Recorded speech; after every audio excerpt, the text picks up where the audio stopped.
ranjang dalam ke 26. Oh, berarti ke 26 lah. Ranjang dalam 26. Ya, karena ya tahu itu ada tokoh budaya ya kan, dan juga ada Pak Rudi dan juga teman saya kameramen yang mau ikut. Oh enggak. Jadi Pak, sebetulnya sih saya pengen ngobrol ya santai aja ya. Jadi selama Bapak menjabat jadi Bupati Garut 2 periode kan gitu ya, ada pro dan kontra gitu kan, terus ada juga yang mengkritisi gitu, atau ada juga yang mendukung apa segala macam kan. Ya, terutama yang paling kencang itu kemarin di kampanye kemarin Pak, seperti itu di kampanye pilkada kemarin itu kan salah satu komoditasnya itu adalah kan itulah dianggap kegagalan 2 periode kemarin, IPM, ekstrim dan sebagainya kan. Menurut Bapak sendiri gimana sih? Iya, saya kira karena Helmi itu adalah incumbent, tapi saya kan adalah partai Gerindra yang mendukung isu incumbent itu ada di menantang di Masako dan di Bukut, karena didukungnya Gerindra. Nah tentu kalau IPM kita itu tahun 2002 itu adalah terendah Jawa Barat, dan 2002 Garut dan Kabupaten Sukabumi dinyatakan sebagai daerah tertinggal. Tapi jangan lihat ke sana. Jangan lihat ke sana lah. Kenapa? Jangan lihat ke sana. Karena kita harus lihat itu adalah futuristik. Bagaimana penyelesaian daripada IPM yang tertinggal itu. Jadi harusnya itu.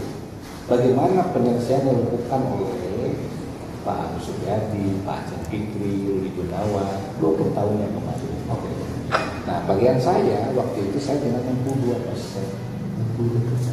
62% itu IPM pada waktu 2013. Dan kita turun apa besar? Iya kan IPM kita ini kan dari 2002 ukuran itu. Nah 2013 IPM itu tuh 62. Nah sekarang hampir mencapai 70. Jadi 70 di kita itu memang terkecil di Jawa Barat. Masuk kategori kita karena di bawah 70. Di bawah 70. Tapi tingkat peningkatan kabupaten itu adalah terbesar di Jawa Barat. Apa ya? Peningkatannya. Meningkat. Oh Ya kalau dulu misalnya tahun 2013 IPM Garut sudah 66, maka IPM Garut sekarang ini sudah hampir 75. Ya, karena memang kita waktu itu ada 2 tahun tidak ada kenaikan dari IPM karena COVID-19.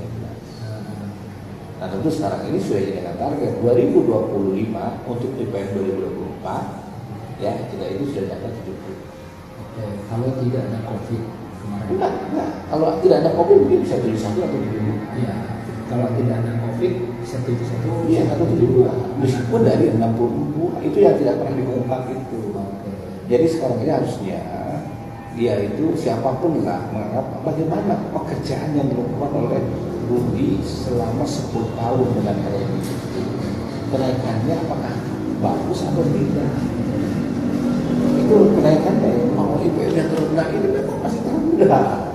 Karena kita itu ketika diwarisi dari tahun 2002 itu hanya kecil sekali. Jadi Bapak dapat warisan dari. Iya kan IPM itu dihitungnya sejak 2002. Tidak ada ini.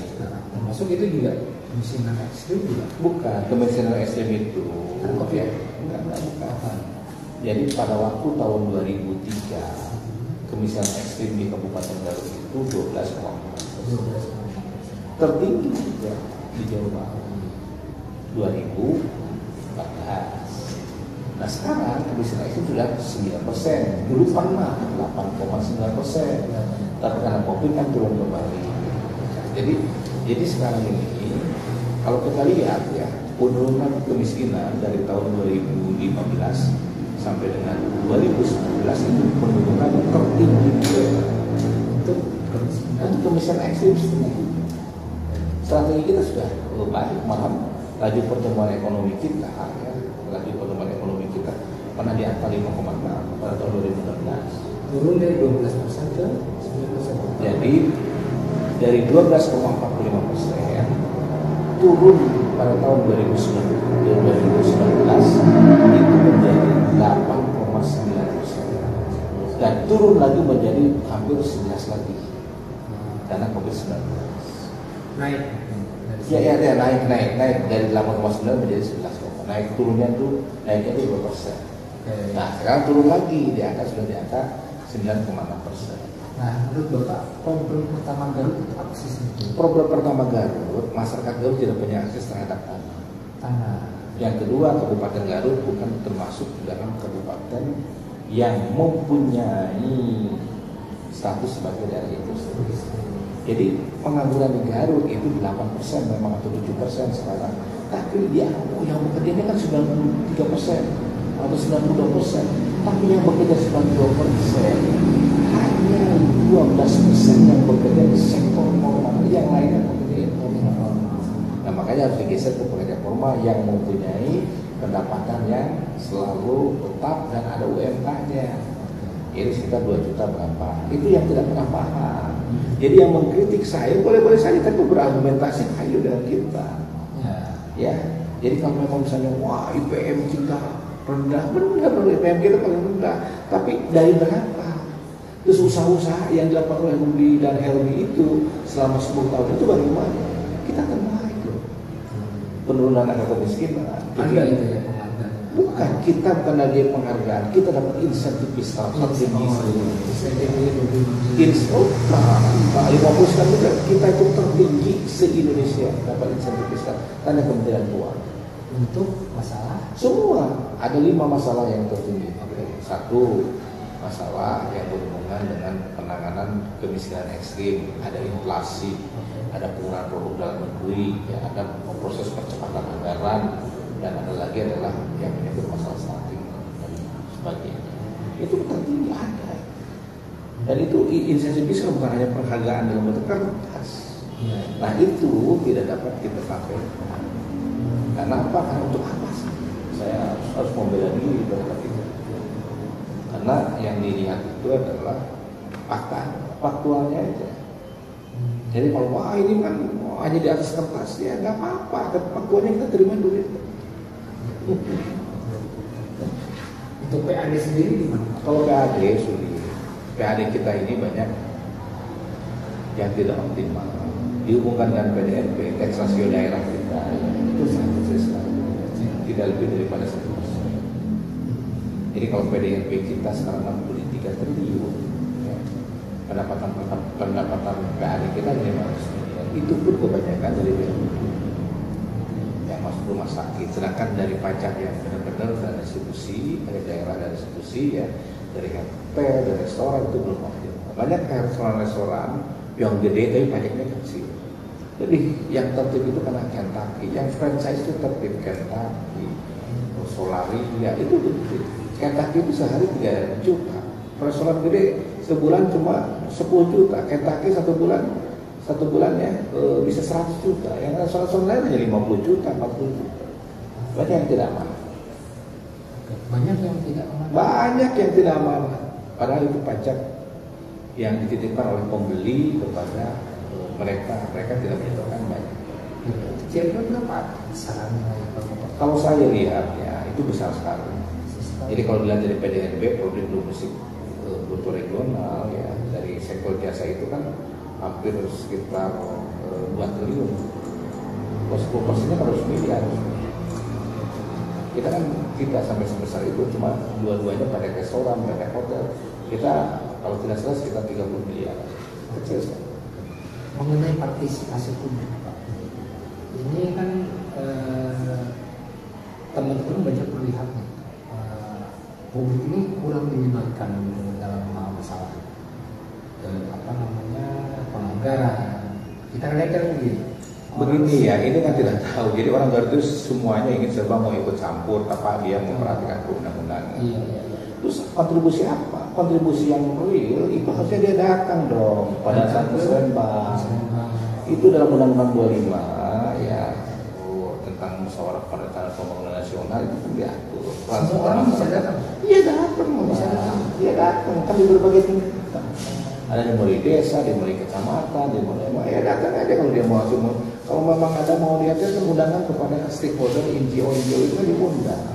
Kalau masyarakat umum Boleh saja masyarakat umum boleh. Kalau masyarakat umum kan boleh saja. Saya tidak diundang tapi dia mengusulkan apa? Pemikirannya apa? Sesuai dengan tidak dengan RPJMD saya gitu. Tapi kan makanya setiap Pusdalbank misalnya usulan itu hampir 7 triliun tapi kemampuan keuangan nggak ada, maka ada kuap PPAS. Kebijakan umum dan anggarannya plafonnya berapa? Kebijakan umumnya apa? Karena antara Pusdalbank, antara janji politik kan ada 4 ya perencanaan itu didasarkan. Pertama dari Pusdalbank, dari RW, RT segala macam lah gitu ya, RT RW gitu. Yang kedua adalah teknokratik. Teknokratik itu pemikiran dari Bapeda. Yang ketiga adalah janji politik, visi misi janji politik. Yang keempat adalah program pusat. Kemarin kampanye ini pilkada kemarin Pak, itu yang banyak di remaja itu betul-betul kebijakan 10 itu sekali lagi saya tanya. Saya nggak paham, saya kan dukung. Saya mendukung, saya tertawa-tawa aja silakan. Itu strategi politik nggak ada masalah. Padahal itu kan itulah strategi yang sudah memberikan dukungan seperti itu ada. Dan silakan saya bilang. Saya bahwa merasa bahwa apa yang dilakukan oleh saya ya, selama 10 tahun itu ya di akhir-akhir kita mengalami COVID, 3 tahun anggaran kita refocusing, alokasi, efisiensi dan sebagainya.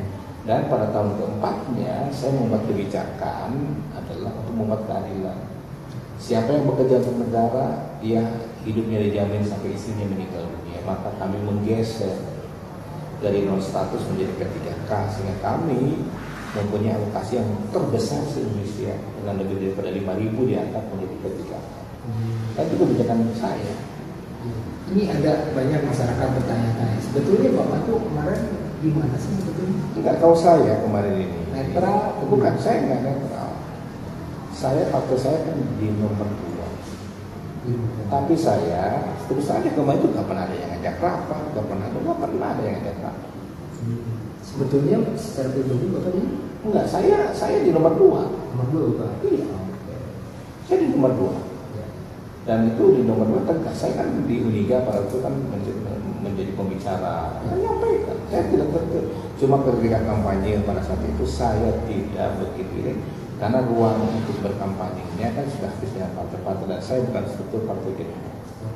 Tapi sebelumnya kan Bapak sempat menyatakan bahwa akan mendukung Dr.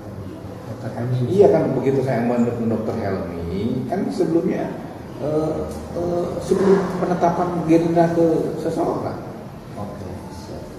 Nah harapan Bapak ini ke depan ada 7 program nih, 6 program prioritas. Ini yang sebetulnya jadi masalah di pemerintahan Bapak waktu itu. Masalah. Kayak ada kampanye di kampanye itu ada 100.000 tenaga kerja misalnya untuk bantuan yang 2-50 juta, terus juga ada 1-50 juta ya.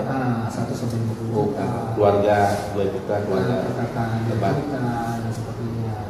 Saya pengen highlight yang 100.000 itu. Begini ya, jadi kita ini ketika 2014 saya katakan bahwa Garut itu bukan daerah industri. Saya mengajukan permohonan industri dan pemerintah provinsi tidak mengizinkan Garut sebagai daerah industri.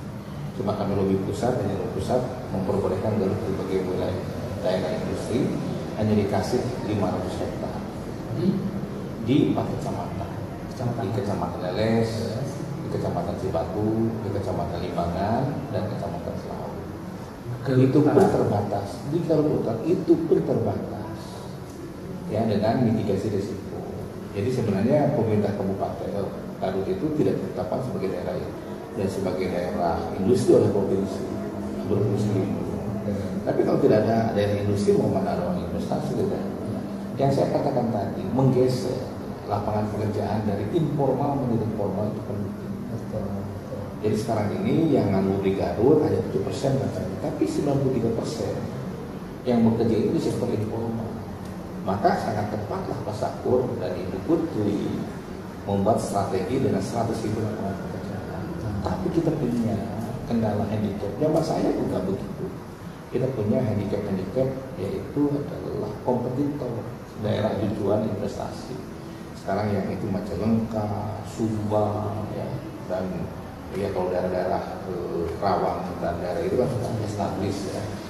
Nah tentu ini strateginya bagaimana, karena tagline-nya adalah hebat dan saya satu partai yang sebagai pendukung, ya kita memberikan dukungan terhadap itu.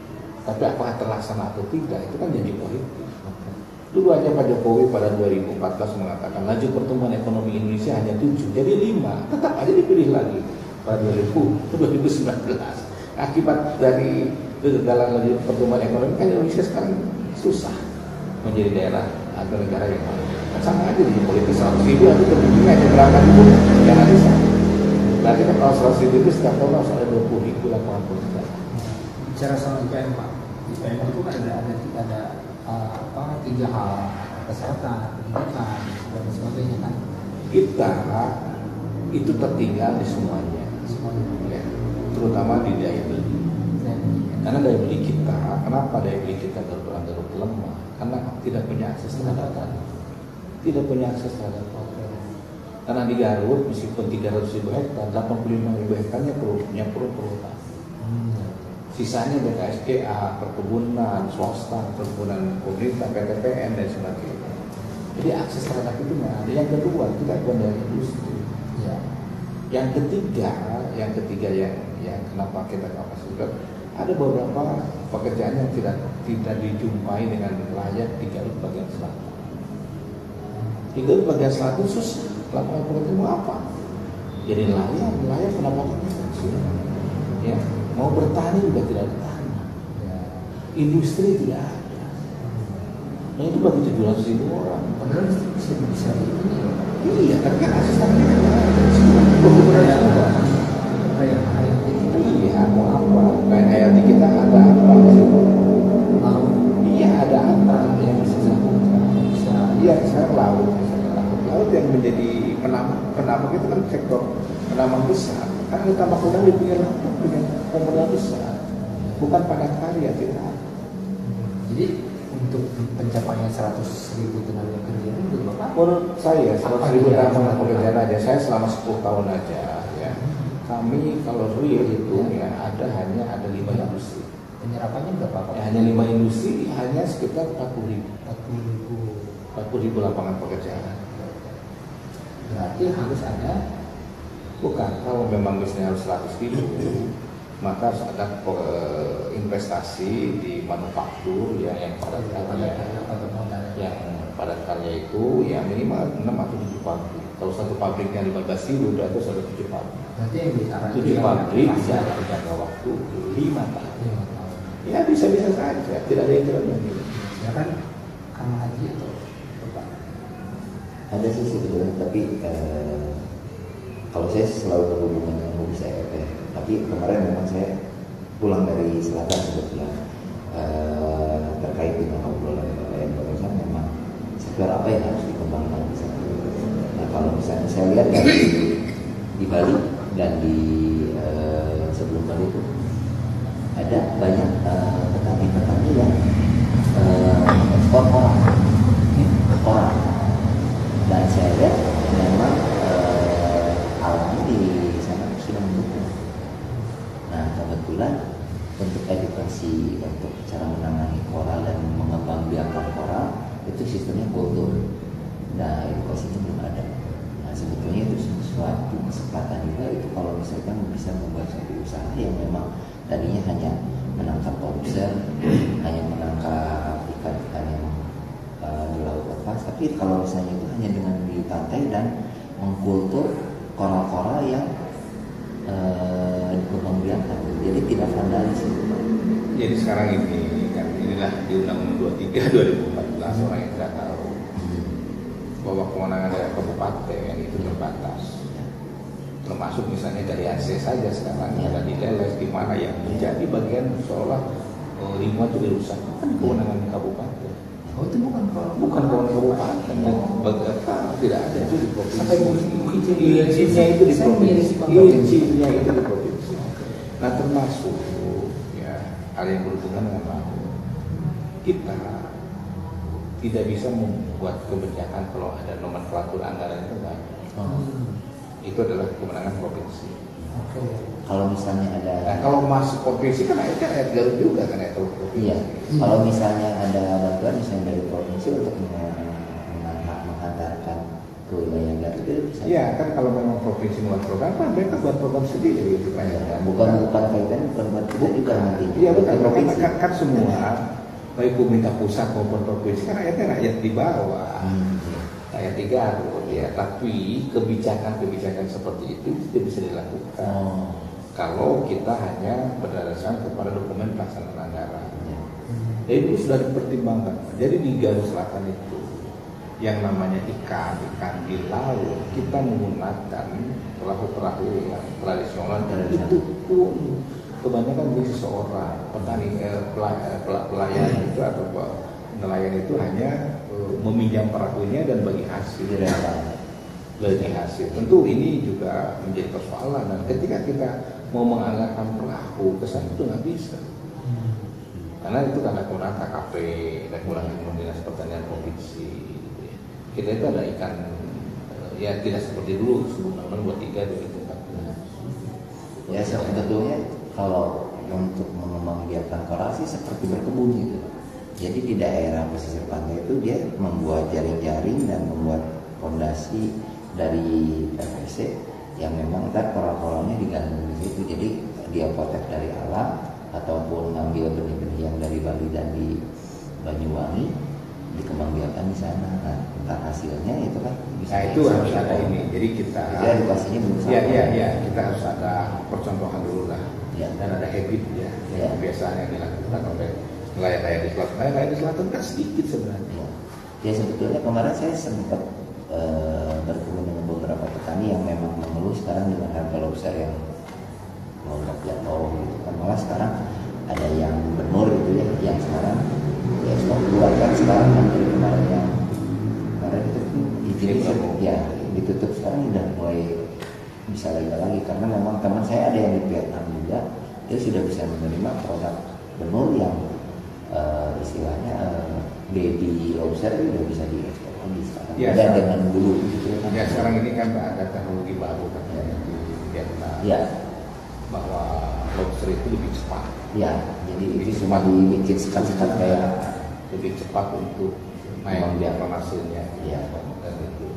Nah sekarang ini sebenarnya di selatan ini persoalan di selatan ini pertama mengenai sumber daya manusia. Ya. Sumber daya manusia di selatan ini agak malu kesulitan. Harus ada karena transportasi untuk bisa ke sarjana aja sulit. Yang kedua memang di situ cuma dilihat aja aliran air itu ada di bawah, tanah itu ada di atas. Ya. Dan yang ketiga di sektor kelautan saya tidak menarik. Di sektor pertanian tidak punya tanah. Ya. Tidak ada industri. Terus Garut ini apa Bapak? Jadi kalau misalnya Garut banyak tinggal apa sih sektor potensial? Bukan sekarang ini itu harus ada. Kalau dulu saya kan selalu ngomong buatlah kawasan strategis provinsi di Garut Selatan. Kan itu nah terjadi. Itu kewenangan provinsi. Ya, dan provinsi kan kalau itu provinsi ya. Kalau memang misalnya ada itu kan kita ini tidak bisa menyalahkan dan bupati itu tidak super power. Jadi artinya Bapak memang banyak kesulitan berarti kalau jadi. Iya kan kita tidak ada kurang. Saya mau menegur warga yang saya ada nggak bisa. Saya udah dapat izin dari provinsi. Kalau saya lihat KKP sekarang ke sektor perikanan, ya kita kan mau buat ya. Kita sudah ada dengan Santolo dengan ini membuat kawasan di Santolo dilakukan itu. Kan tanah pinggir pantainya punya provinsi. Sedangkan yang privat sudah dibeli oleh sektor-sektor usaha swasta besar seperti penambangan itu kan sudah habis. Untuk keberpihakan anggaran sendiri Pak, keberpihakan anggaran. Ya anggaran kita nggak bisa berpihak. Berapa sih sebetulnya dari APBD kita, uang fiskal yang tersedia untuk betul-betul kebijakan betul-betul untuk rakyat itu berapa persen sih Pak? Itu dari enggak kita ini kan anggaran itu ya Itu sangat kecil. Garut itu kemampuan fiskalnya sekarang itu hanya sekitar 100 miliar untuk rakyatnya. Untuk dari 5 Dari 5. dari 5. Ya 5T itu coba. 5T itu kan sudah termasuk di situ. Ada yang namanya Badan Keuangan Provinsi. Badan Provinsi memang untuk rakyat juga, tapi kan tidak diarahkan oleh kita. Sekarang ini kan modusnya karena zaman saya dulu saya nggak pernah mau tanda tangan karena saya ada unsur-unsur yang harus diperhatikan ya, hal-hal yang ya oleh kami tidak mungkin bisa diserap. Sekarang kan modusnya dari provinsi itu bantuan ke desa, nggak apa-apa kan pemohon untuk desa. Oke, 100 miliar yang sisanya itu untuk apa Pak? Jadi yang terbesar itu kan gaji. Apalagi sekarang itu ada P3K tambahan zaman saya kan tambahnya bergeser itu 300 miliar. Belanja pegawai Tadinya 300 miliar, sekarang ini hanya tinggal 100 miliar karena digeserkan jumlahnya pegawai pengangkatan P3K. Zaman saya ya, nggak tahu sekarang itu jadi berapa fiskalnya itu kemampuan fiskalnya. Yang kedua, kita ini bukan di situ yang 5 triliun itu sudah termasuk dana desa. Dana desa. Iya, dana desa itu masuk dalam 5 triliun. Dana desa itu masuk ke APBD. Masuk dicatatkan di APBD, ya, tapi uangnya langsung ke desa. 5 triliun itu kan desa, ada lagi sertifikasi, ada lagi pos dan sebagainya. Jadi itu realnya itu memang seolah APBD Garut itu 5 triliun pada hati. 5 triliun itu kalau dihitung kalau dana desanya dikeluarkan, harusnya dana desa itu tidak boleh masuk dalam APBD kita karena dibayarkan langsung dari kas negara ke kas desa. Yang kedua bos, kayak sertifikat. Bos itu dari APBD. Iya, dari APBD. Bos Bukannya ada BOP kan? Iya, bos dan bos ada bantuan operasional sekolah, ada sertifikasi, ya, termasuk BOP kesehatan dan sebagainya masuk APBD. Kalau BOPD apa? BOPD. BOPD apa di mana? Itu bos dari pusat. Kalau BOPD Enggak, kalau itu membedakan di daerah. Kalau membedakan di daerah kita juga nggak ada. Kalau zaman saya tidak ngasih lagi BOPD. Enggak ada. Nggak ada, saya nggak ngasih lagi karena sudah hapus. Oke, di bos juga Dari bos ada juga cukup. Itu dua ini yang dapat resmi ya. Dari CSR sendiri gimana Pak? Kalau CSR itu susah, CSR itu ada undang-undang di CSR kita susah. CSR dari perusahaan karena kita yang terbesar, perusahaan yang terbesar kita ini adalah para studi itu sudah menggunakan teori dan menggunakan strategi dengan bagi hasil.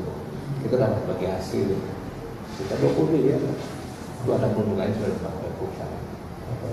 Mohon maaf Pak, ini banyak sekali nih anekdot dari ya di kalangan pergerakan apa segala macam di berbagai WhatsApp juga kan gitu.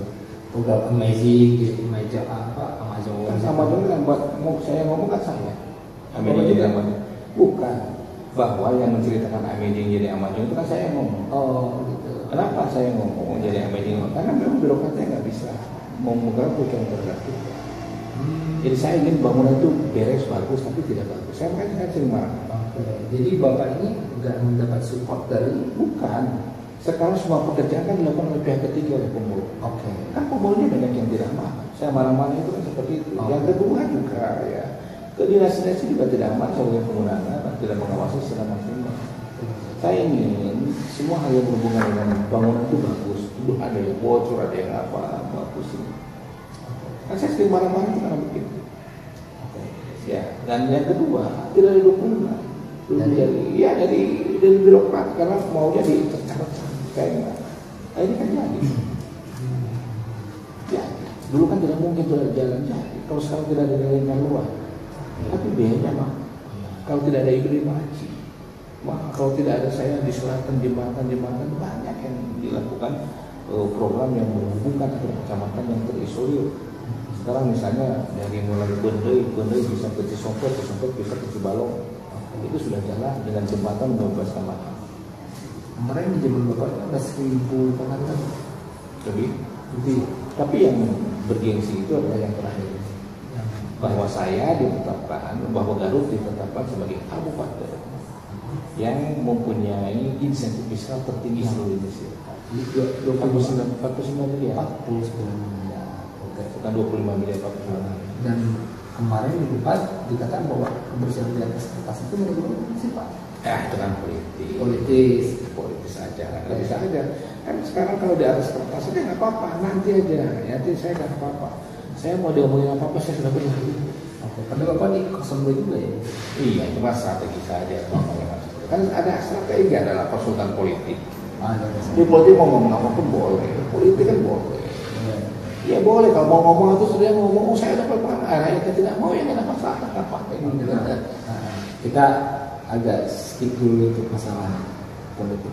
Nah sekarang ini Bapak setelah lengser setelah Mada Pandito ini, lengser ke Prabowo, Mada Pandito, kegiatan Bapak apa sih Pak? Saya adalah lawyer. Oke. Saya adalah advokat yang diangkat tahun 92. Oke. Dengan SKM dan saya melengkap di saya dengan sebagai advokat, tapi saya belum menggunakan. Saya masih menunggu anak saya selesai sekolah di Inggris untuk memperbaiki hidup aja dulu lokum saya. Nah sekarang ini saya juga bekerja. Saya bekerja karena sebelumnya saya adalah wira swasta, ya saya wira swasta. Jadi bukan tidak ada pekerjaan, saya wira swasta. Nah tentu wira swasta yang saya geluti sekarang ini berhubungan dengan agribisnis. Saya juga berhubungan dengan perdagangan luar negeri. Ya. Jika kita merasa bahwa sekarang sudah pensiun itu hidup lebih bermakna yang penting sehat dan bangsa. Enak mana sih Pak ketika Bapak jadi bupati dengan sekarang? Saya ketika jadi bupati, saya kan tidak pernah mau menyerah dengan orang, dengan ASN, dengan apa, interpelasi mau silahkan. Ya. Saya kan selalu menghadapi apa yang tidak dihadapi sama saya. Kalau ada orang yang mau beli saya podcast, saya mengatakan ya silahkan. Ya di Garut ini ya orang itu kita lapor aja ke malaikat supaya tidak mencabut nyawa saya. Karena WA malaikatnya tidak ada. Kalau ke APH yang 24 jam mau ada udah biasa Pak. Saya ini sudah makan asam garam dan saya sudah tahu tipikal masing-masing orang. Dia menginjak hanya minta poin, dia menginjak hanya minta, laporkan harus seperti itu. Salah begitu. Orang ini saya juga kritik ke kawan-kawan DPRD. Kalau di depan pergerakan, di depan orang demo, DPRD sedang nyalakan eksekutif. Saya kan lawan. Saya bilang silakan aja. Anda membawa aspirasi dari orang. Anda mau apa? Mau interpelasi, mau angket, mau apa silakan. Dulu kan saya begitu ke DPR. Silakan aja sesuai dengan ketentuan. Mau diinterpelasi silakan. Mau apa? Kalau kita merasa firm dan kita ngapain harus kerjasama. Saya tidak pernah komunikasi dengan lembaga swadaya masyarakat dengan apa? Silakan aja nggak apa-apa. Kalau untuk kasus BIJ sendiri gimana? BIJ ini, nah itulah yang BIJ ini yang saya inginkan. BIJ ini adalah DPR kepunyaan Provinsi Jawa Barat 51%, Garut 39%, BJB 10%, dikendalikan oleh mereka. Jadi itu adalah apa? Saya bilang tanya aja ke BIJ. Jadi sekarang ini ada BIJ, ada apa untuk apa? Saya tidak pernah rush kecuali pada suatu memecat, ya, dan memecat direksi dan komisaris. Saya setuju dipecat karena laporan OJK kan dulu ngomong baik-baik saja. Sebenarnya apa bisa mengkhawatirkan itu? Itu mah iya namanya juga kan kemarin ada yang menyebut pada disebut saya juga tidak tahu. Disebut pautkan dengan itu saya memang pemegang saham dari itu. Kan ada Ibu Teti di situ komis, tanya aja yang mau ke Pemda Baru. Tanya aja. Yang ngomongnya kenapa? Tanya aja di situ. Semua kan bisa di-tracing. Semua kan bisa diapa. Kan waktu itu katanya ada seorang saham yang oleh saya dikelola oleh saya yang direstoran ke BIJ kan. Sebenarnya itu, tanya aja di BIJ ada nggak? Sekarang BIJ ribut kan enggak? Ada nggak nasabah yang ribut di BIJ? Yang ada itu pada saat itu, kenapa BIJ gagal bayar? Dikarenakan ada kredit topengan, kredit dan adanya kredit macet sehingga ini karena COVID-19. Ya, nah setelah itu maka diwajibkan oleh OJK itu untuk menyiapkan ada restrukturisasi. Diserahkanlah kepada BJB, kan diberikan dari BJB yang mengendalikan. Pemda Garut punya utang saat itu kurang lebih sekitar 10 miliar. Oleh Garut mau dibayar dengan setoran indeng tanah 6 miliar itu karena di Garut kantor itu kan nyewa ke Pemda Garut. Karena Pemda Garut tidak ada uang cash. ternyata oleh OJK perlu uang cash, harus diganti dengan uang, makanya saya anggarkan tahun berikutnya sekitar 10 miliar. Itu masih punya Pemda Garut itu ya orangnya. Tanahnya. Sebelumnya tanyakan ada nggak? Saya juga loh, itu duitnya yang 10 miliar dipegang oleh saya, di golkar saya dipakai bangun rumah sakit. Tanya aja. Yang 10 miliar dari kas daerahnya itu kemana? Kan bisa di-tracing. Garut sudah menggunakan pelaksanaan. Dan saya kalau ada gitu-gitu karena masa kampanye, kenapa sebut aja? Ngomong untuk apa? Untuk akan dihadap. Terus siapa yang ngomongnya dari Tempo itu kan juga bagus, apa namanya? Bazar itu. Iya. Iya, Tempo gimana alamat siapa? Yang gosip Garut itu. Gitu. Iya, kan gosip Garut kan hanya ngomong begitu itu. Ya gosip semua kan begitu. Tapi itu nggak ada masalah. Terus Bapak sendiri bikin 02 sendiri gimana tuh untuk menanggapi itu? Ini ada bazar-bazar seperti ini. Saya nggak ngomong, saya karena pada waktu itu lagi melakukan. Jadi kan kontraproduktif. Jadi kalau saya pada waktu itu tampil untuk membela diri, kontraproduktif. Dan bagi saya nggak ada masalah. Kenapa? Karena kalau uang dari kas daerah itu larinya kemana bisa dilacak. Kan uang dari kas daerah, tanya aja ke kas daerah, kemana uang itu dilarikan? Yang 10 miliar kan? Kan tidak pernah ada bukti bahwa dari rekening saya itu diambil begitu. Dan yang ada itu adalah tanyakan aja ke direksi dari BIC dari apa. Bagi saya kan mudah saja begitu. Jadi Garut itu cuma 100 miliar ya Pak?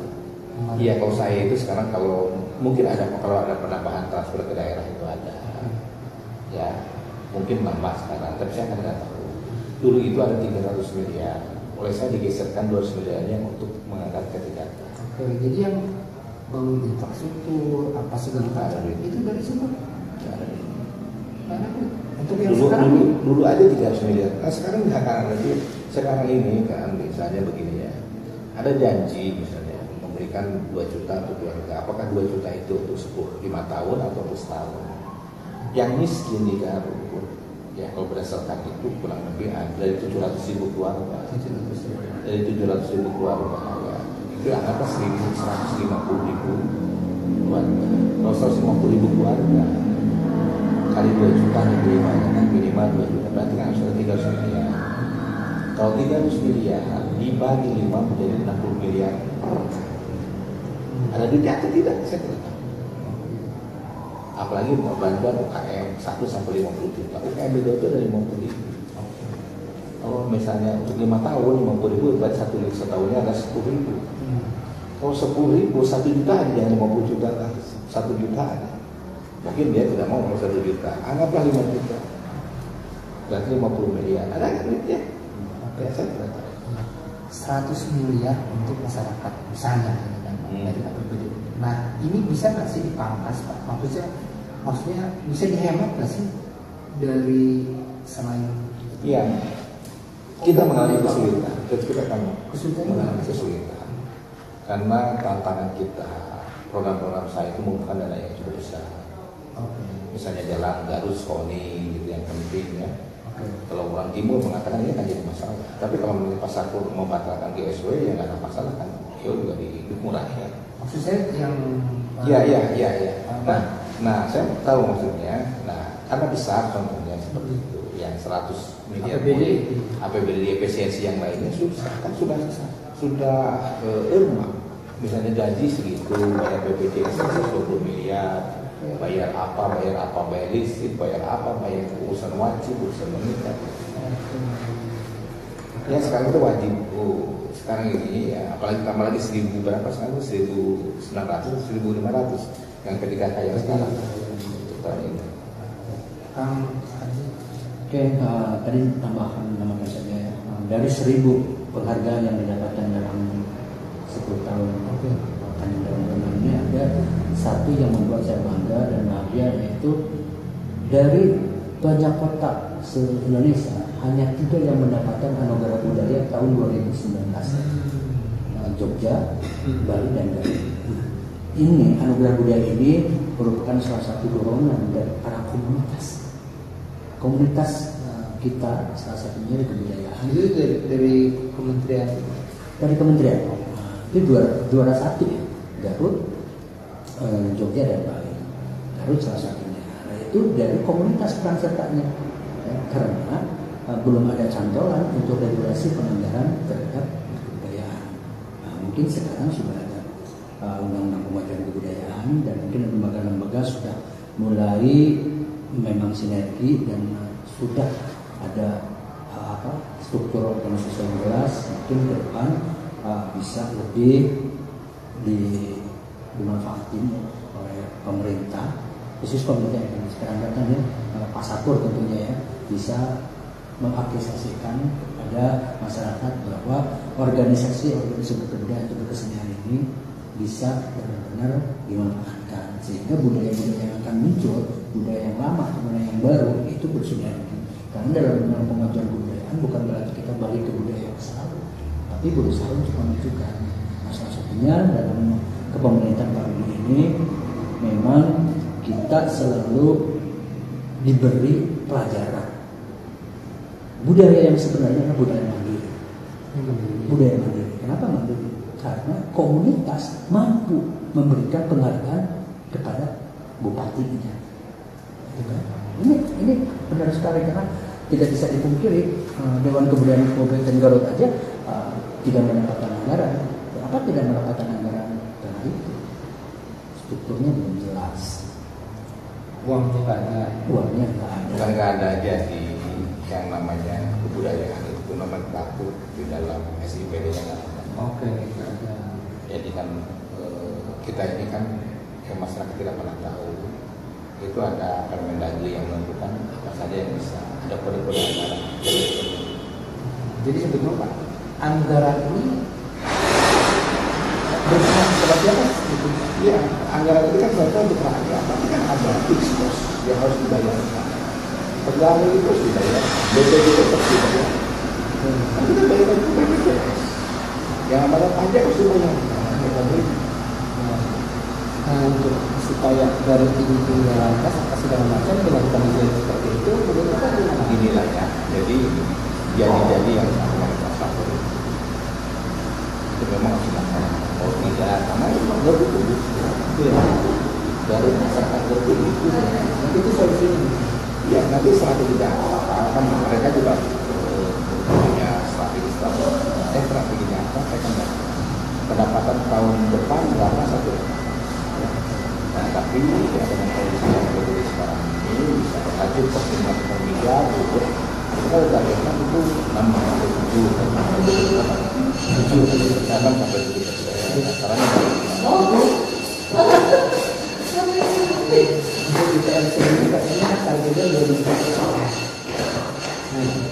iya bisa saja. Jadi kalau IPM naik 2 digit itu kan ada unsur-unsur yang dilakukan untuk naikin IPM dulu. Ya kalau naik IPM 2 digit itu IPM itu kita pernah naik itu hanya 1,5%. 1,5%. Pernah tertinggi 1 digit. Bukan 1,5%. 1,5%. 1,1 dari dulu itu pernah dari 12 menjadi 11. 2 digit jadi berapa sih? Kalau yang namanya 2 digit itu kan saya juga tidak tahu 2 digit ya. Kalau 1,1 kan bukan 2 digit. Oke. Kalau 2 digit waduh ya naiknya kan 10 gitu kan 11 naiknya kan nggak mungkin. Bukannya kan tadi daya beli, ketika daya beli naik, artinya gini, masyarakat punya pendapatan. Bukan jadi gini. Jadi ada 3 komponen di IPM. 1 derajat kesehatan, daya beli dan pendidikan. Jadi akumulasi agregat dari itu bisa dihitung, ada hitungannya. Kan nama rata-rata masalah itu angka itu berapa? Daya beli masyarakat pendapatan per kapita masyarakat. Nah itu kenaikannya berapa? 3 komponen ini kan dihitung dari agregat itu. Itu yang baru. Menurut Bapak nanti kalau pemimpinan yang baru nih, bupati yang baru yang belum tergarap tentang kebudayaan, apa Pak yang Bapak memiliki hutang untuk pengembangan pemajuan kebudayaan? Kita di Garut ini adalah infrastruktur kebudayaan. Nah, infrastruktur kebudayaan itu dimulai dari kalau kemarin ya infrastruktur kebudayaan itu kita tidak hanya melihat terhadap situs-situs saja, tapi budaya-budaya yang tumbuh dan berkembang di kecamatan. Dinas menganggap bahwa dengan helaran budaya itu berarti seolah-olah itu sudah cukup. Tapi kan ada yang pembinaan. Banyak alat-alat yang sudah tidak layak, banyak orang yang sudah tidak mempunyai harapan lagi untuk ke sana karena sudah tidak menarik, tidak ada sanggar, tidak ada apa, tidak ada apa. Nah itu sebenarnya infrastruktur yang harus diberikan. Nah infrastruktur itu apa? Yang harus dilakukan, memang infrastruktur itu harus dilakukan oleh Dewan Kebudayaan supaya lebih bergairah. Maka hibah diberikan ke Dewan Kebudayaan itu menjadi satu keharusan untuk bisa melakukan pembinaan. Karena sekarang ini Dewan Budaya setiap bulan, tahun itu di bulan Garuda itu ada tiap kecamatan wajib mengirim kita. Itu sudah cukup dalam pembinaan. Ini diberikan 5 juta, ya insidentil lah gitu kan, 5 juta, 10 juta gitu kan. Satu kecamatan untuk mengirimkan karena hanya 5 juta lah biayanya. 2 pertanyaan terakhir Pak. Pertama, siapa yang tahu penyebab kekalahan petahana kemarin apa? 1. Dan kedua, harapan Bapak untuk Bupati dan Wakil Bupati Bapak. Ya, kekalahan Dr. Helmi itu dilihat dari dukungan basis dukungannya kan kecil. Basis dukungan Dr. Helmi itu dan Pak Helmi adalah petahana wakil bupati, bukan petahana bupati. Dan dukungannya itu kecil, basis dukungannya. Sedangkan bukan petahana, karena petahana itu adalah Gerindra. Gerindra kan bukan mempertahankan Gerindra, kan individunya pada Dr. Helmi. Nah, basis dukungannya kan kecil, meskipun awal-awalnya kan besar, basis dukungannya kecil. Dari sisi problematika, Bukan enggak, dukungannya kecil, basis dukungannya kecil. basisnya kecil. Ini basis dukungannya kan pastinya kecil. Ini mah 14 itu masih 34 dari pasar jenetik. Yang kedua dari spektrum relawan, spektrum apa ini lebih besar. Ya karena dukungan ada ulama, dukungan ya berbagai hal dengan kondisi-kondisi yang seperti sekarang itu dia menyatu melawan. Selain itu nggak ada lagi. Nah, dukungan dari Indonesia Kawan kan dukungannya kecil, makanya kan saya juga tidak terlalu aktif membiarkan untuk apa berkampanye kan. Ya silakan saja kan itu juga dukungan sudah kecil. Kan saya juga tidak memberikan apapun lah ya. Dengan kan saya kan berbeda partai dengan Pak Dr. Helmi gimana? Isi saya kan aktif di 02. Nah, harapan ke depan karena janji politik yang dibuat itu cukup spektakuler terhadap saya. Karena tagline-nya adalah Garut hebat dan maju hebat. Ya, tagline-nya. Jadi janji politiknya itu kan tertulis. Saya kira itu di jabatan nanti. Karena janji politik itu baru menurut saya akan menjadi kehormatan. Meskipun tidak semua politisi bisa menyelesaikannya dan tidak apa-apa. Jadi kita lupa saya janji politik Bapak yang mana? Iya, janji politik saya banyak yang tidak tercapai. Ya. Apa saja? Banyak yang tidak tercapai itu adalah infrastruktur, pembuatan jalan ada 5 bypass. Bypass yang ada di barat yaitu bypass antara Lintar Leles sampai dengan Jalan Karangora. Lintar Karangora kan belum beres, tidak sampai itu. Terus jalan Ibrahim Haji yang sampai ke Cimaragas kan tidak beres. Lintar Garut Utara tidak beres, yang dari Limbangan menuju ke Malambung ya. Terus Garut Timur tidak beres karena ada COVID-19. Dan yang lainnya saya tidak menganggap bahwa ada. Ya, yang kedua sebenarnya laju pertumbuhan ekonomi Garut itu sekarang sudah naik bagus. Tapi IPM kita itu kenaikannya tertinggi di Jawa Barat. Untuk tahun? Enggak tertinggi, selama 10 tahun itu Garut itu tertinggi. Pertumbuhan IPM itu sekarang sudah 70. Karena tadinya 62. Meskipun ada COVID, kita jangan dilihat wah IPM kita rendah. Kayak cuma di politik, nama saya tidak apa-apa. Diangkat di angkat kertas ya Pak yang ngomong calon dari Gerindra, masalah Gerindra.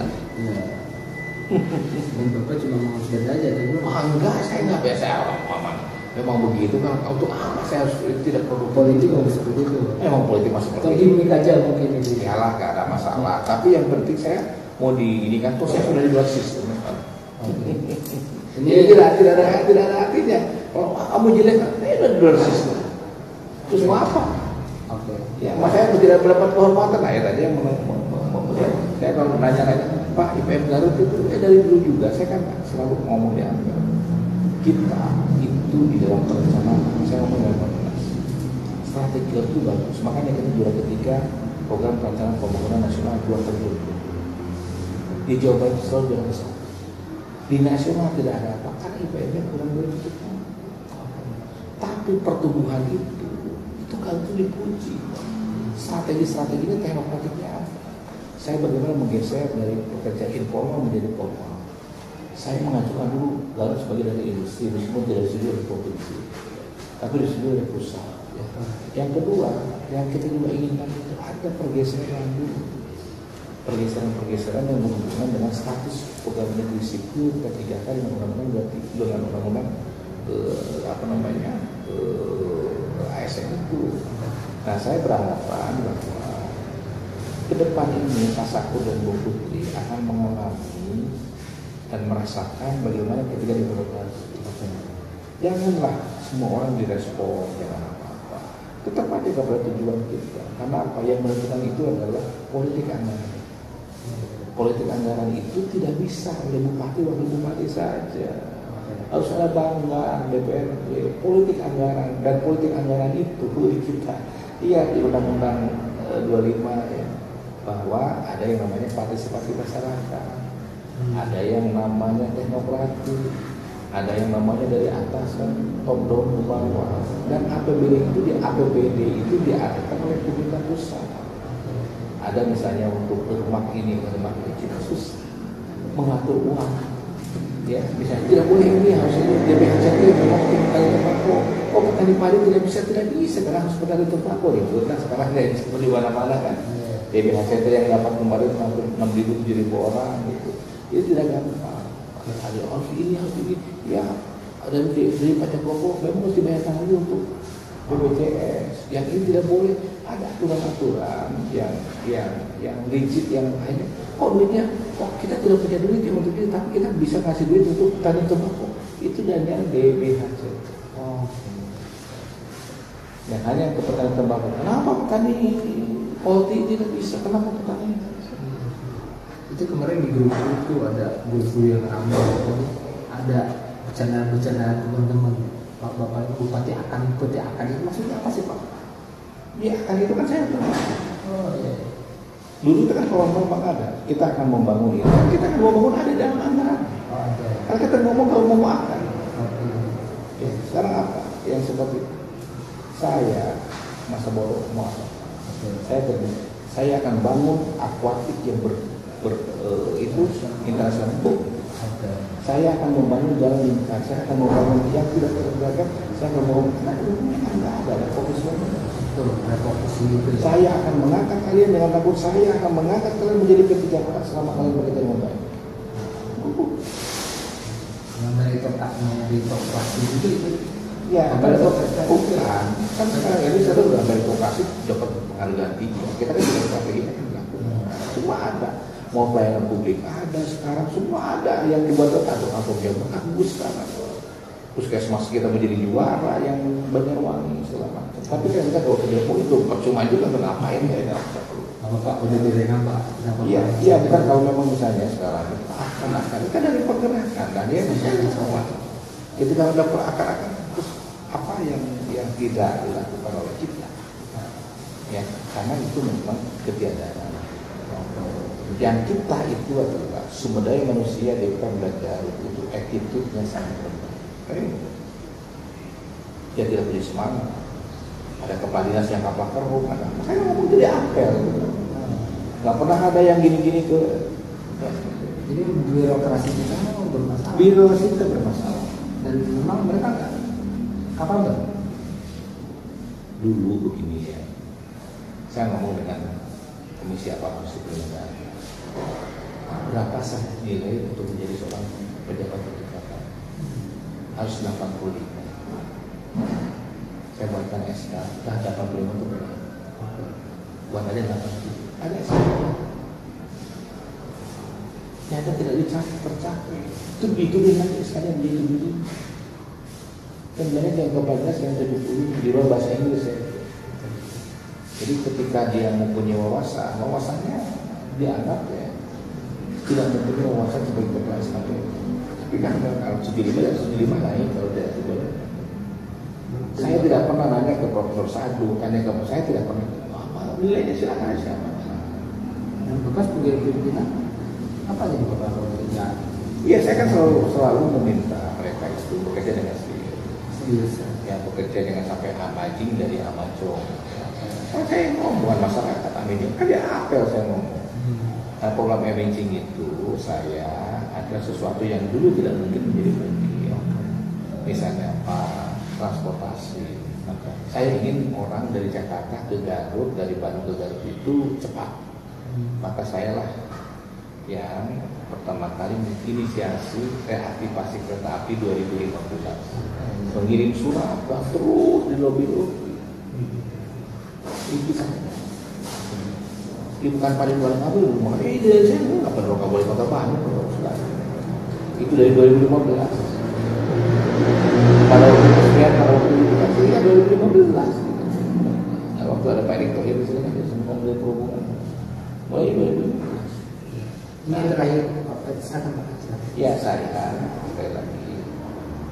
Ketika kita melihat ya sesuatu yang apapun pendapat pemerintah saya dan dokter, sudahlah yang ke belakang ini menjadi bagian yang harus dijadikan pembelajaran, terutama kekurangannya apa.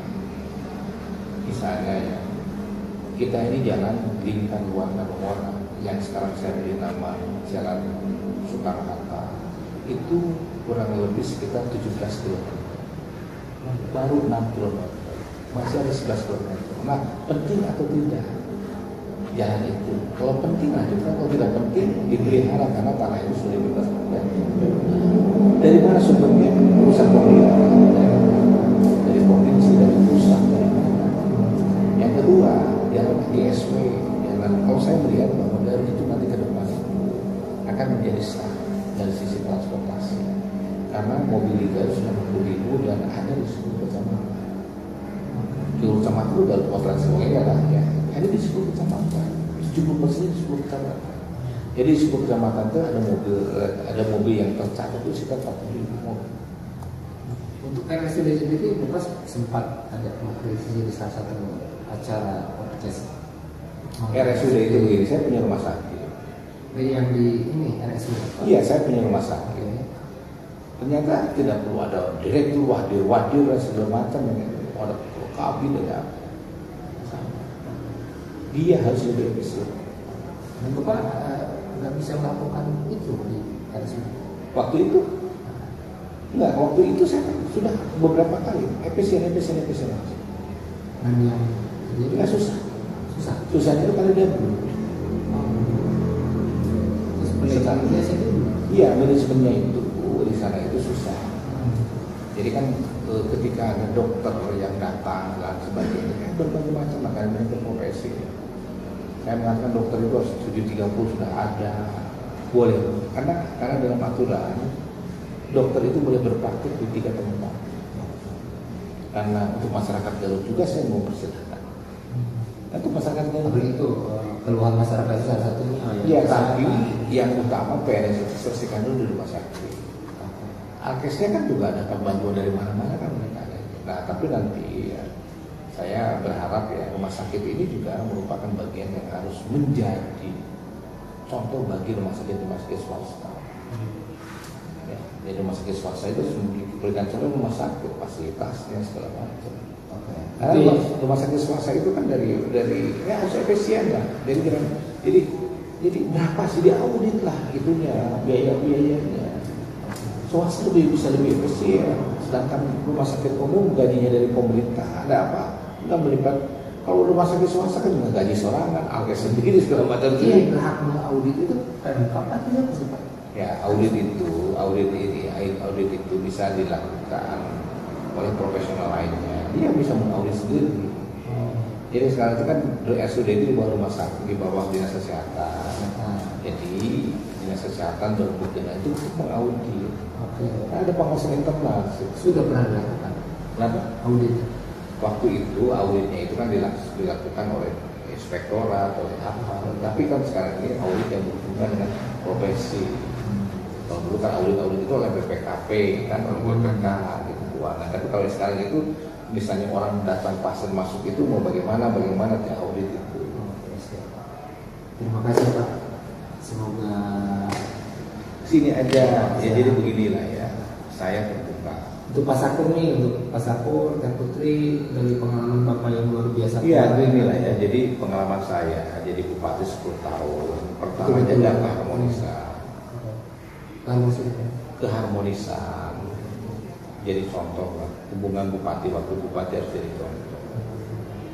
Kalau ada masalah apapun, saya Pak Helmi sudah datang ke kita. Saya ada malam-malam datang ngobrol, dok mau begini. Tidak ada masalah sama sekali.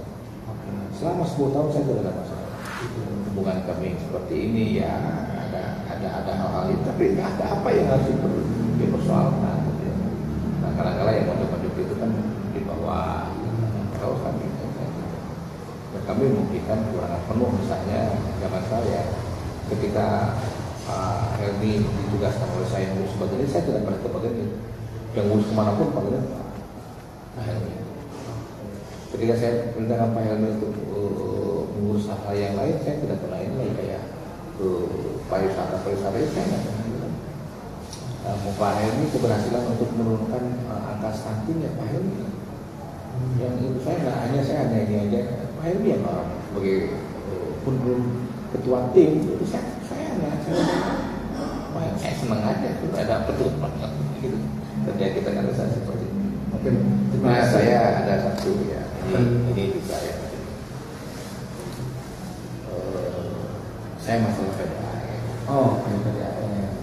Jadi PDAM ini itu ada aturannya. PP 54 2018 dan Permendagri 37 2018. Di dalam ketentuan Permendagri 37 yang berhubungan dengan pengasapan komisaris, dewan pengawas dan direksi BUMD, 6 bulan sebelum habis masa jabatan itu harus ada pembuatan. Ada lagi 6 bulan sebelum. Maka bila mana memenuhi ketentuan, kinerjanya baik, laporan keuangan dan kinerja yang dibuat oleh BPKP perwakilan Jawa Barat, akuntan publiknya baik, targetnya tercapai, ada keuntungan dan sebagainya, maka bisa diperpanjang. Dan diperpanjang itu harus 6 bulan sebelum dibuat panas. Maka saya memperpanjang karena alasan objektifnya dan itu dipersoalkan, ada yang mempersoalkannya tidak ada masalah. Setelah tidak ada anggota DPRD baru menerima audiensi dari yang lain ya, sudah dijawab dan sudah dibenarkan. Kemarin Mendagri terakhir yang membenarkan bahwa tindakan yang dilakukan oleh KPM itu kewenangan saya, bukan kewenangan legislatif, kewenangan eksekutif ya, dan itu sudah dibenarkan dan memang benar kan sudah dijawab. Nah, saya kira kalau memang misalnya sekarang ada pihak-pihak yang mau PTWN kan aja. Kalau kinerjanya tidak baik dari yang sekarang, berhentikan saja. Saya tidak mempunyai apa. Cuma kalau dulu bisa dibayangkan, kalau saya tidak mau perpanjang, bulan Februari harus membuat pansel. Anggota DPR belum udah. Sedangkan apa namanya? Itu langganan baik. PDAM itu sudah dapat punya deposito mungkin cuma 25 miliar, dulu aja 22 miliar untuk deposito. Itu ada untung, tapi kan lihat keuntungannya itu dari pendirian kan. Untung PDAM itu untuk BJ. BJ. Kalau BIJ itu rugi. BIJ itu rugi itu karena pedulinya di nasabah. Kan BIJ itu kan ada tagihan. Kan NPL kredit macet tidak rugi. Kalau Pak, yang kredit topengan itu katanya itu titipan pejabat itu tidak ada, itu jangan diperisi. Titipan topengan itu tidak ada yang dari pejabat. Silakan aja silakan. Nggak ada bisa ada apa. Itu ada pihak terkait BIJ dibuatkan sedemikian rupa ya. Sehingga Bapak itu izin saya untuk kepentingan kampanye apa segala macam. Bisa makanya saya enggak, ada ya. saya tidak pernah urusan dengan BIJ karena BIJ itu pemilihan kalau DPR gitu. BIJ itu rumusnya diangkatnya itu oleh gubernur kok, bukan oleh kita. Cuma kalau salah itu mah hanya cerita-cerita yang bukan ala saya. Dengan apa segala macam. Enggak. Sekarang ada orang ngomong, ini majukan duit sana ke Aju dia ada siapa? Kan saya udah podcast. Kan saya sudah podcast melalui 60 detik waktu itu kan. Ada Robi, ada siapa? Kan podcast mana ada orangnya sih? Podcast dengan saya. Kan nggak ada ini. Saya mengatakan kalau dia nyerahin uang ke ajudan, siapa ajudannya, di mana menyerahkan, kan bisa di-tracing, bisa ngomong. Iya. Jadi kan semua yang kan tidak pernah ada. Oh ya salah bukan, sekarang kan terus ada uang yang tidak disetorkan ke BIJ oleh saya dikelola, ada orang ya dikelola oleh kita. Ya tanya aja ke BIJ, ada duit 10 miliar kan? Tahun 2023. Kas daerahnya kemana? Kan diperiksa BPK, tanya. Di tracingnya ke BPK, di tracing ke PPAT, gampang saja. Ya untuk apa itu ditanggapi gitu ya? Kan semuanya kan tidak bisa sekarang. Dengan kondisi yang sekarang ini, orang bisa men-tracing. Orang bisa apa? Tanya. Untuk kepentingan apa? Karena BIJ bukan milik Pemda Garut secara utuh. Kita akan merupakan saham terkecil. Karena saham terbesarnya adalah dimiliki oleh pemerintah provinsi Jawa Barat. Untuk BIJ sendiri, Bapak menegaskan bahwa tidak terlibat sama polisi. Saya yang memecahkan. Meskipun ada penyebutan inisial Bapak ya di persidangan. Iya, persidangan kemarin. Saya bilang sama. Proses aja. Iya. Kan dari dulu kan tidak ada lagi. Sekarang dari dulu kan saya udah podcast. Saya udah podcast 4 bulan lalu kok yang karena kembali ulas lagi. Dan ada juga yang orang itu. Mau begini apa yang kamu angkat aja kayak gitu. Terakhir Pak, ini kalau diterusin ini bakal panjang ya. Untuk ke depan ya Pak, Pak Safur dan Kak Putri dengan berbagai macam program yang luar biasa itu supaya terrealisasi apa yang dilakukan? Ya sekarang hitung-hitungan aja tentang kemampuan keuangan kita. Karena kalau menaikkan PAD kita adalah PAD kita ya dari 500 miliar itu ya hampir 300 miliar dari BLUD. Kembali lagi ke BLUD dari puskesmas Dari orang-orang sakit ya Pak ya? Dari orang sakit 200 ya saya kira lah kita itu hanya 40%-nya adalah dari pajak dan restitusi daerah. Pajak dan restitusi daerah itu juga tidak besar karena yang besar itu dari PBB dan BPHTB. PBB memang sulit untuk bukan kenaikan. PBB itu yang bukan pajak?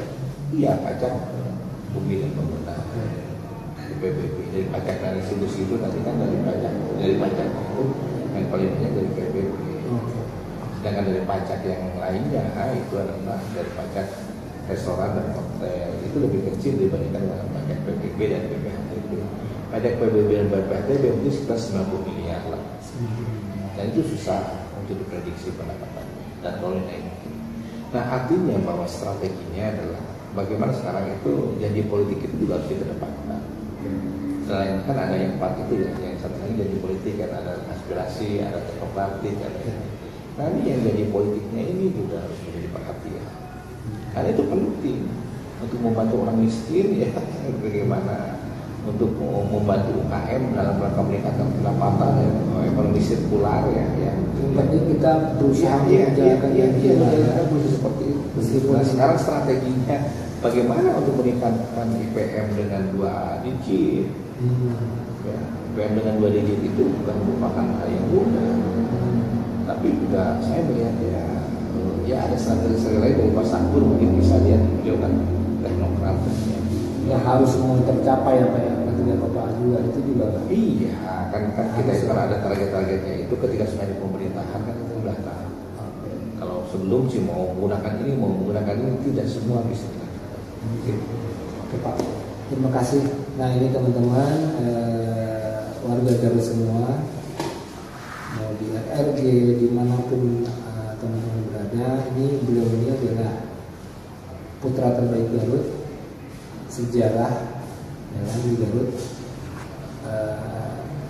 2 periode dan bisa menyelesaikan masa jabatannya sampai tuntas gitu. Kalau yang sebelum-sebelumnya kan ada A, B, C, D. Terlepas pro dan kontra apa segala macam, beliau ini memang bupati yang memang mencetak sejarah gitu kan. Paling tidak beliau bisa menyelesaikan jabatannya sampai tuntas gitu loh, seperti itu. Terima kasih teman-teman. Silakan kalau misalnya ada komentar apa segala macam di bawah nanti ya disampaikan. Nanti juga kita pasti akan sampaikan kepada beliau orang saya terbuka bisa komunikasi dengan siapa, tapi kalau mau membicarakan masa lalu sudah Garut harus turistik 5 tahun ke depan yang beliau barusan sudah mulai, kemarin ada sedikit barusan ada klarifikasi, tapi beliau lebih concern 5 tahun ke depan ini ngapain. Nah nanti di sesi kedua mungkin kita akan menggali lebih banyak lagi dengan beliau tentang bagaimana Garut 5 tahun ke depan, seperti itu berdasarkan pengalaman beliau selama 10 tahun kemarin. Oke, terima kasih teman-teman atas perhatiannya. Terima kasih Pak Rudi. Wih, Ya, siap ya malam hari Haji juga terima kasih nih. Budaya. ini